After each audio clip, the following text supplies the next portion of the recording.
Some people will tell you that after only 6 games it's way too early to know much of anything about the 2019 Royals.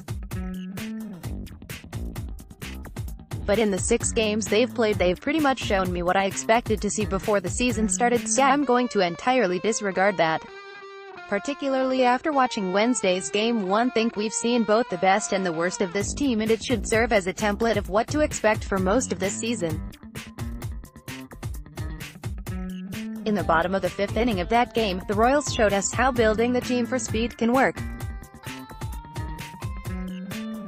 After Billy Hamilton took a rare walk, he stole second, speed. Then when Whit Merrifield hit a ground ball single into left, Hamilton scored from second, speed. Adalberto Mondesi followed that up by reaching on an infield single, speed. Then Alex Gordon broke up the speed party with a 3-run blast to center field. Jorge Soler reached base when Jorge Polanco threw the ball away. Polanco probably wasn't intimidated by Soler's speed, but perhaps he was rattled or unfocused because of what all the Royals speedsters had already done and didn't take the time or have the concentration to make a proper throw. Ryan O'Hearn singled to center and Soler went first to third, speed. Chris Owings drove in Soler with a single to right. Without speed, the Royals score no runs in that inning. Alex Gordon never comes up without Mondesi's infield hit. The Royals scored 5 runs because of speed that steals bases, that takes extra bases on hits, and reaches first on a ground ball.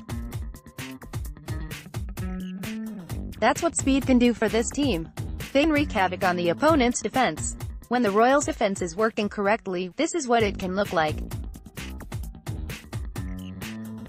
If even one speedster gets on, this situation can quickly snowball out of control for opponents who feel pressure to try and slow the Royals down. The problem is that first fit, getting a speedster on base, to begin with. If the offense stops getting on base as much as they have been so far, they'll be dead in the water. If you're wondering how likely that is, I'd point to Baseball Reference, which indicates that through 6 games the Royals have a slightly above average ups.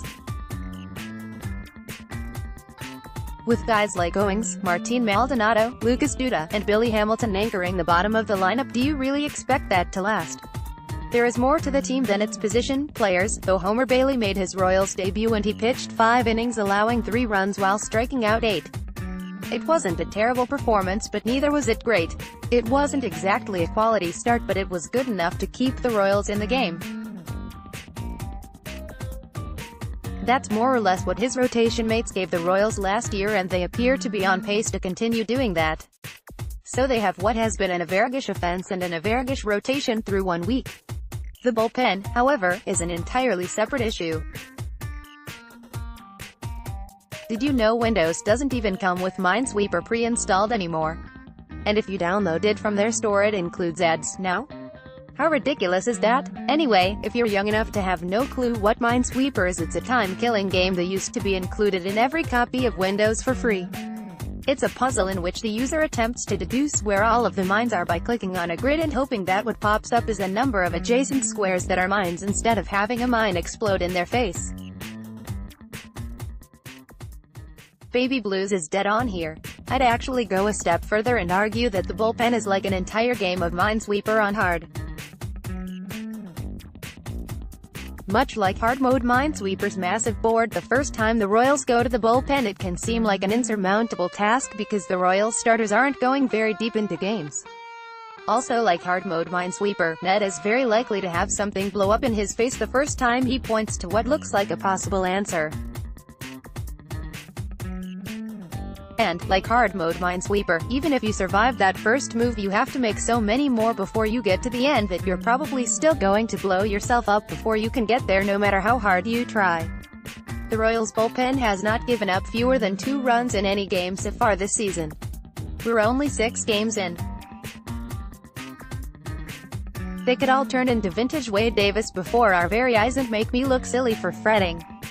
But a stretch of 6 games where the relievers walk more than they strike out and give up at least 2 runs a game just doesn't seem likely to reach heights even so lofty as slightly below average. The most frustrating thing about the bullpen is that the rest of the team has been good enough for the first week that if they could have just done their job once or twice, the team would be .500 or better instead of 2-4. Would that make a difference by the end of the season? Probably not. But if the bullpen doesn't improve in a hurry, we're all going to look silly for predicting only 85 to 90-ish losses by the end of the year after the rotation and lineup have a chance to go through some skids of their own.